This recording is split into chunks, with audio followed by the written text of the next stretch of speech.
poprzednim odcinku zobaczyliście moje początki w piłce, szkole, moje urodziny oraz pierwsze problemy w Stanach Zjednoczonych. Teraz tak szybko wyjaśniając, kiedy pisałem z trenerami przed przyjazdem do Stanów Zjednoczonych, pisali oni, że spokojnie Radek, załatwimy ci tu pracę, będziesz mógł pracować i wtedy będziesz mógł pokryć koszty szkoły. Także chill, bo ja uzbierałem sobie tam sumę na 2 miesiące powiedzmy i te 2 kolejne miesiące miałem odpracować na kampusie. Kiedy przyleciałem, żadnego info nie dostałem, myślałem, że to się automatycznie zacznie, kiedy przyjdzie proces rozpoczęcia szkoły. Jednakże tak się nie stało. Jeśli podobają ci się moje filmy, bardzo proszę zostaw suba. Dzięki. Kiedy poszedłem się zapytać trenerów, to powiedzieli oni, że może im coś tam umknęło i żebym ja sobie poszedł, bo tam na pewno są jeszcze miejsca. Poszedłem pytać menadżerów, na przykład stołówki czy siłowni, tylko te 2 rzeczy, gdzie mogliśmy pracować jako studenci z zagranicy. Wtedy okazało się, że tych miejsc już nie ma, ponieważ przyleciało bardzo dużo ludzi z Nepalu. Wcześniej jeszcze jakiś student z Nepalu zajął im miejsce na stołówce po prostu, jakieś miał wtyki znajomości i wszystkie miejsca, które tam były zajęte przez ludzi z Hiszpanii i ludzi z Nepalu. Także nie było miejsc i co tydzień chodziłem pytać regularnie, że nic się nie zwolniło, oni mówili, że mają i tak ludzi nadstan, więc nie mogą mnie przyjąć. Wtedy wiadomo, że martwiłem się tym i jeszcze rodzice się pytali, jak tam z pracą, synek. Był to duży błąd ze strony trenerów, był to początek, ja postanowiłem, że tam zostanę i będę walczył dalej. Jednak mimo tego mojego kryzysu nie dało się tam nie cieszyć życiem w Stanach Zjednoczonych i trzymałem się myśli, że ułoży się to tak samo jak wiele innych niemożliwych rzeczy w tej przygodzie. I żyłem cudownym życiem w Stanach Zjednoczonych.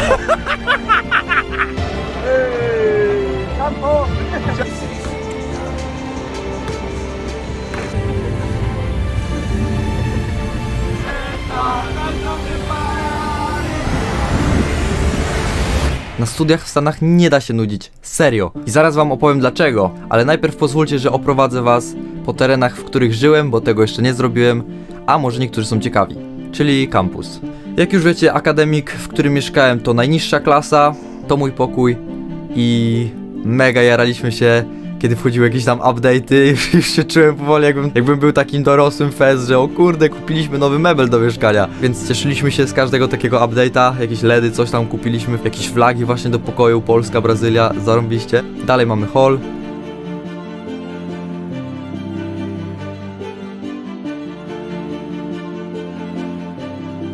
No i lobby, w którym często z chłopakami oglądaliśmy jakieś mecze, czy też ktoś tam czasami grał w Fortnite albo inne gierki.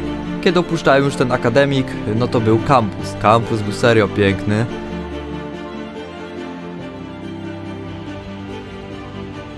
No i było mnóstwo wiewiórek.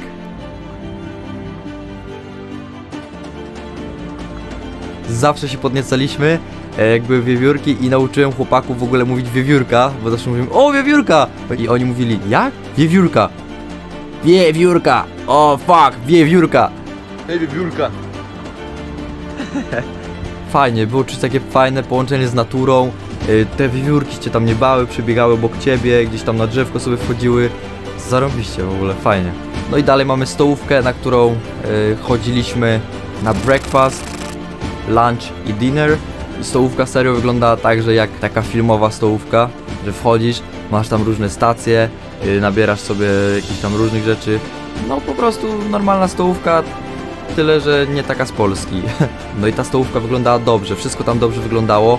Jedzenie też dobrze wyglądało, ale niestety nie smakowało już tak samo. Jedzenie w Stanach Zjednoczonych nie smakuje tak samo dobrze jak wygląda. Niestety, przekonałem się o tym. Wszystko jest za słodkie, za tłuste, przynajmniej dla mnie. Swoją drogą woda miała jakiś posmak taki plastiku, nie wiem, ale no to było dla mnie dziwne. Bałem się w ogóle pić tą wodę, szczerze mówiąc na początku. W Stanach Zjednoczonych najpopularniejsze jedzenie to hot dogi i burgery. I teraz zadziwię was, głównie burgery były co drugi dzień na stołówce, na obiad. I uwaga, któregoś razu była tam również polska kiełbasa, Polish sausage. Choć nie chciałem zbytnio tego próbować, to spróbowałem.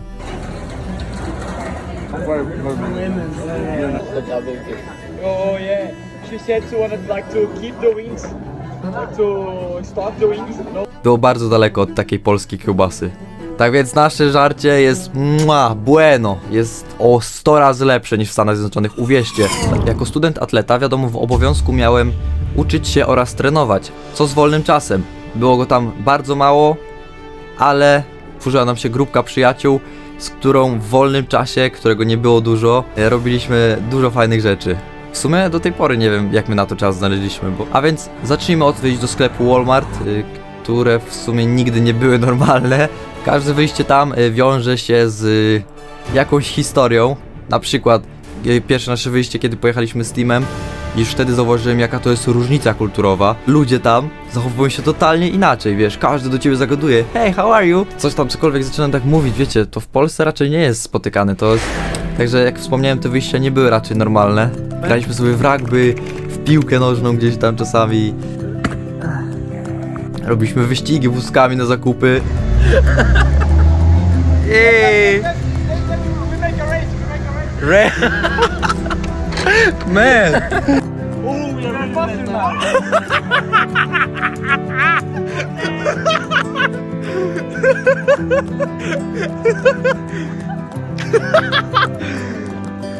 Oh my gosh, these guys are too much.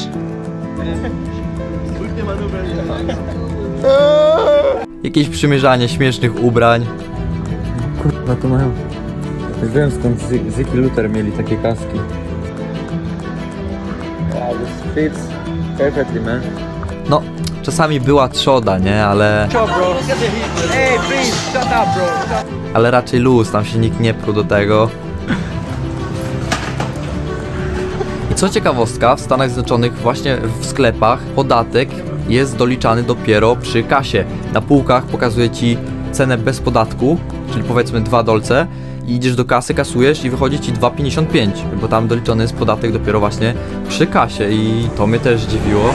A więc idąc dalej, na kampusie było mnóstwo rzeczy do roboty, dużo eventów. No jednak my nie mieliśmy tyle czasu, żeby brać udział we wszystkim. Na niektórych byliśmy i to był właśnie drugi z nich, na którym byliśmy.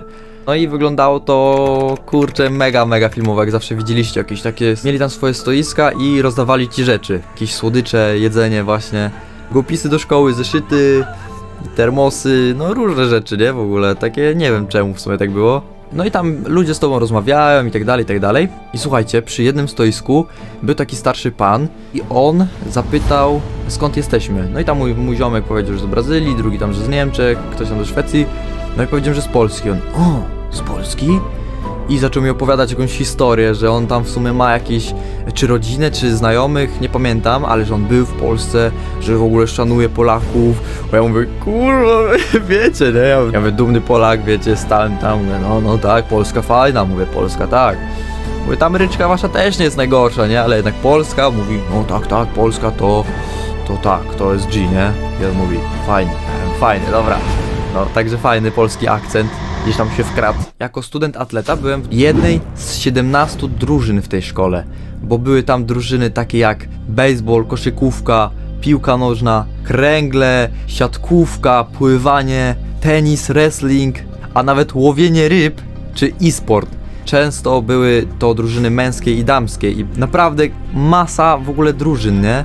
Tak więc życie tam było serio ciekawe, bo każdy z tych drużyn miał swoje rozgrywki i właśnie ludzie z innych drużyn przychodzili na nasze mecze, a my jako drużyna przychodziliśmy na innych mecze. Wspierać, wiecie, fajnie sobie powspierać inne drużyny z twojej szkoły, fajnie, naprawdę. Tak więc zazwyczaj chodziliśmy na mecze siatkówki damskiej, piłki nożnej damskiej, gdzieś tam czasami patrzyliśmy baseball sobie, koszykówkę, czy futbolu amerykańskiego, który jest świętem w Stanach Zjednoczonych. Naprawdę to jest top of the top. Ludzie szaleją za futbolem amerykańskim w Stanach. Chcecie zobaczyć, jak to wyglądało? No to już wam pokazuję.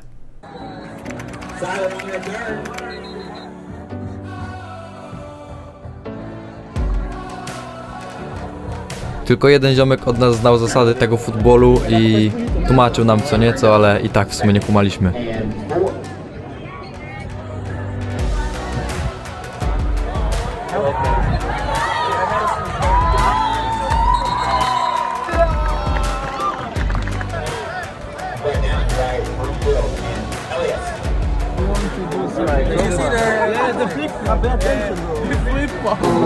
Jak poznać Polaka w Stanach Zjednoczonych?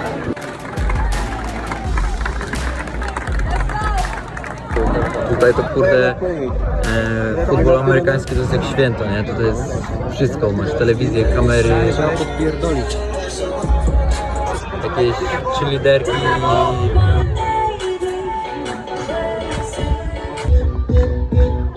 Party time, yeah. Nie wiem, orkiestrę, no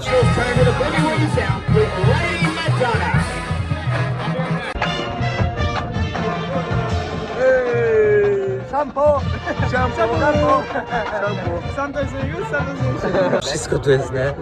W przerwie poszliśmy napełnić wody, bo było mega gorąco, nie wiem, z 32 stopnie.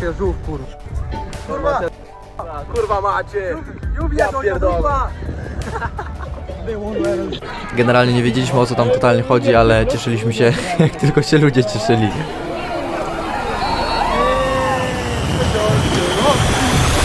Kiedy na początku sierpnia przylecieliśmy do Stanów, każdy był fresh ścięty, każdy był po fryzjerze, bo wiadomo, że chce przyjechać fresh do Ameryki.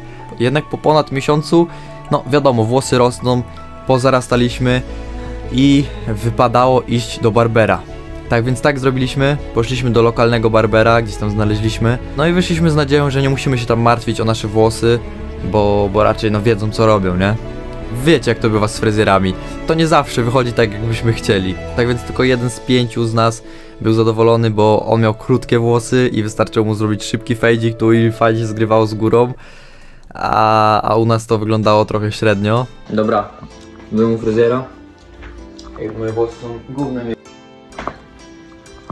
No i kiedy wróciliśmy już do naszych akademików, to postanowiliśmy, że poprawimy sobie te włosy na własną rękę.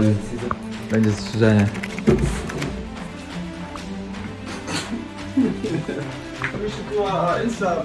Yes. Sorry, it's his first day. So what do you want to do today? Hey champ, On the ball. what do you want to do? I wanna be bald. Bald. Okay, let's start it. Ja myślałem, że to świetny pomysł, aż do momentu, kiedy nożyczki w rękach moich znajomych zbliżały się do moich włosów. Z każdą chwilą wiedziałem, że to raczej będzie gówno. But not too much because you know. Only a little bit, guys. A little bit. Let's do the little bit.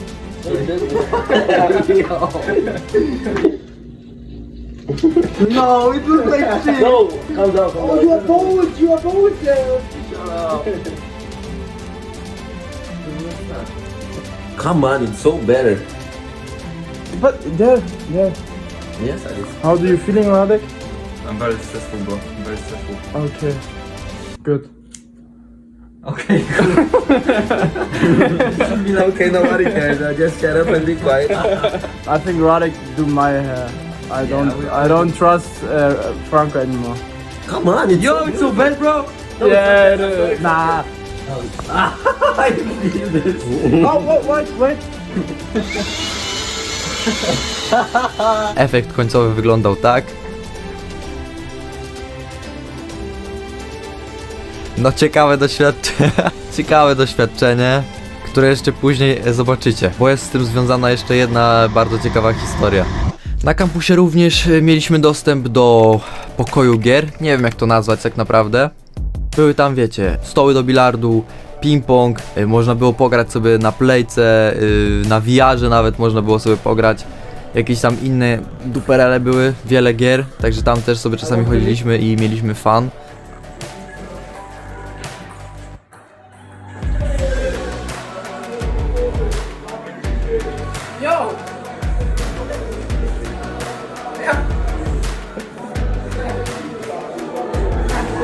No i najlepsza zajawka, którą odkryliśmy przez cały ten czas w ogóle, który tam byliśmy, był to tegball. Tegball, słuchajcie, jest to połączenie piłki nożnej i tenisa stołowego. My dokładnych zasad nie znaliśmy, ale ile fanów przy tym było, naprawdę siedzieliśmy w każdej wolnej chwili. Czasami zarywaliśmy nocki, żeby pograć, bo akurat tam fajne światło było. Robiliśmy turnieje właśnie z tegballa. Niestety tego nie nagrywałem, bo tyle rzeczy tam się dzieje, że ciężko wszystko nagrać, ale mamy jakiś urywek gierki z kumplem. To jest nic w porównaniu do tego, jakie emocje, jakie sytuacje tam towarzyszyły. Naprawdę robiliśmy wiele fajnych rzeczy, ale tegball to był top of the top, naprawdę.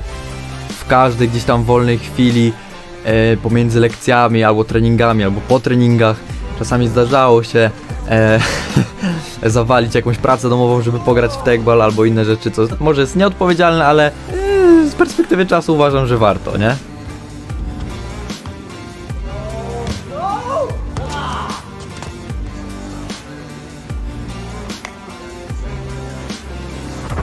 Żyliśmy sobie tym cudownym życiem w Stanach Zjednoczonych, studentach i właśnie fajnie. Przeżywaliśmy zajebiste przygody rodem z amerykańskich filmów.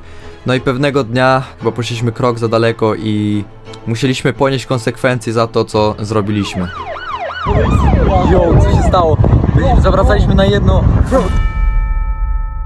A resztę historii poznacie w kolejnym odcinku.